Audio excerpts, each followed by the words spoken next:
Assalamualaikum warahmatullahi wabarakatuh. Mohon izin memperkenalkan diri. Nama saya Muhammad Arik Fauzi Ramadan dengan NIM 2006890 dari MIK 1B. Saya di sini akan menjelaskan terkait proses pengawetan makanan. Saya di sini akan menjelaskan terlebih dahulu terkait definisi pengawetan makanan. Langsung saja, pengawetan makanan adalah cara yang digunakan untuk membuat makanan memiliki daya simpan yang lama dan mempertahankan sifat-sifat fisik dan kimia makanan. Dalam mengawetkan makanan harus diperhatikan jenis bahan makanan diawetkan, keadaan bahan makanan, cara pengawetan, dan daya tarik produk pengawetan makanan. Proses pengawetan makanan dibagi menjadi 3. Yang pertama ada pengawetan secara biologi, yang kedua ada pengawetan secara fisika, yang terakhir ada pengawetan secara kimia. Saya di sini hanya akan menjelaskan terkait pengawetan secara kimia. Pengawetan secara kimia terbagi menjadi 6 proses. Yang pertama ada proses pengeringan, yang kedua proses pemanasan, yang ketiga proses pengeluaran udara, yang keempat proses pendinginan, yang kelima proses pengalengan, yang terakhir ada proses iridiasi. Sekali lagi, saya di sini hanya akan menjelaskan 3 poin saja atau 3 proses saja. Yang pertama ada pengeringan, yang kedua proses pemanasan, dan terakhir ada proses pengeluaran udara. Pengawetan secara kimia adalah pengawetan yang menggunakan bahan-bahan kimia seperti gula pasir, garam dapur, nitrat, nitrit, natrium benzoat, asam propionat, asam sitrat, garam sulfat, dan masih banyak lagi. Proses pengasapan juga termasuk cara kimia sebab bahan-bahan kimia dalam asap dimasukkan ke dalam makanan yang diawetkan. Apabila jumlah pemakaiannya tepat, pengawetan dengan bahan-bahan kimia dalam makanan sangat praktis karena dapat menghambat berkembangbiaknya mikroorganisme seperti jamur atau kapang, bakteri, dan ragi. Selanjutnya, saya di sini akan menjelaskan dari proses pengawetan makanan dengan cara pengeringan. Mulai dari pengertiannya, pengeringan adalah suatu cara untuk mengeluarkan atau menghilangkan sebagian besar air dari bahan dengan menggunakan energi panas.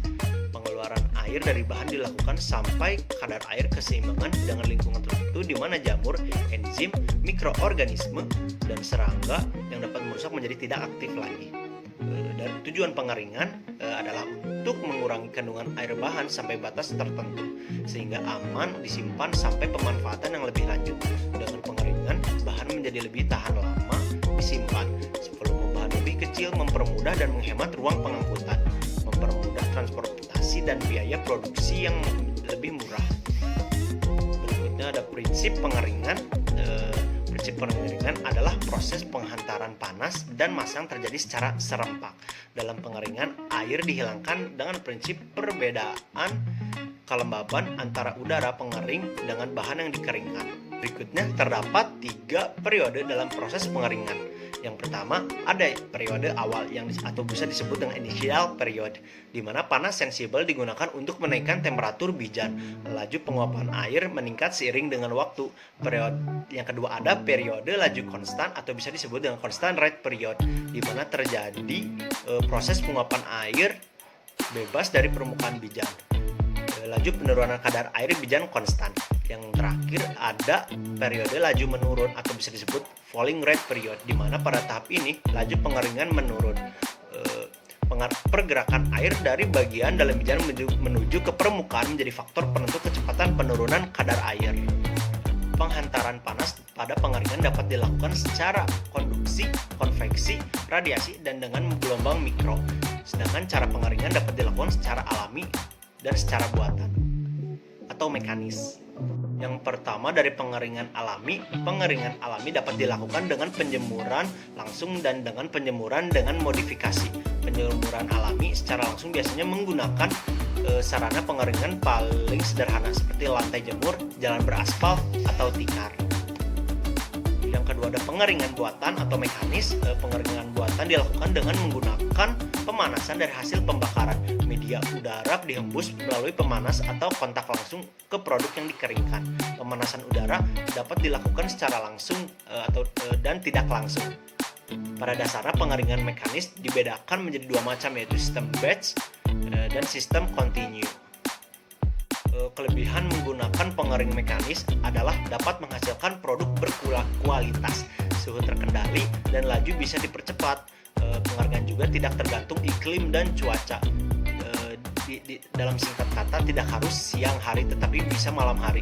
Cocok untuk komoditas tinggi serta ukuran dan kapasitas dapat dibuat besar. Sedangkan kelemahannya adalah biaya yang tinggi terutama bahan bakar.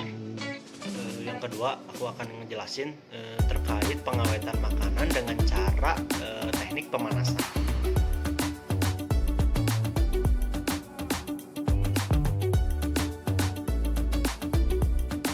Langsung saja, teknik pemanasan diterapkan pada bahan makanan padat dan cair. Proses pemanasan bertujuan untuk mematikan atau mencegah perkembangan mikroorganisme yang membusuk pada makanan. Pemanasan makanan adalah cara yang efektif untuk menguatkan makanan karena sebagian besar patogen berbahaya terbunuh pada suhu dengan titik didih air. Dalam hal ini, memanaskan makanan adalah bentuk penguatan makanan yang sebanding dengan pembekuan, tetapi jauh lebih unggul efektivitasnya. Salah satu teknik pemanasan yang paling populer adalah pasteurisasi. Bahan yang biasa dipasteurisasi adalah susu, telur, madu, anggur, jus buah, dan cuka sari apel. Bagi yang nggak tahu apa itu pasteurisasi adalah proses pemanasan dilakukan dengan tujuan untuk membunuh mikroba, patogen, atau penyebab penyakit seperti penyebab penyakit TBC, disentri, diare, dan penyakit perut lainnya. Masih banyak lagi lah pokoknya mah. Panas yang diberikan pada pasteurisasi harus cukup untuk membunuh mikroorganisme atau bakteri-bakteri. Patogen tersebut, misalnya pasteurisasi susu, harus dilakukan pada suhu 60 derajat Celcius selama 30 menit lamanya. Berikutnya, pada suhu 60 derajat Celcius selama 30 menit setara dengan pemanasan pada suhu 70 derajat Celcius selama 15 detik. Pasteurisasi yang terakhir ini sering disebut dengan proses high temperature short time atau bisa disingkat dengan HTST atau pasteurisasi dengan suhu tinggi dalam waktu singkat. Satu hal yang penting adalah pasteurisasi hanya bakteri patogen saja yang dibunuh, sedangkan bakteri lain yang telah tahan panas bisa saja masih terdapat hidup dalam bahan pangan yang dipasteurisasikan.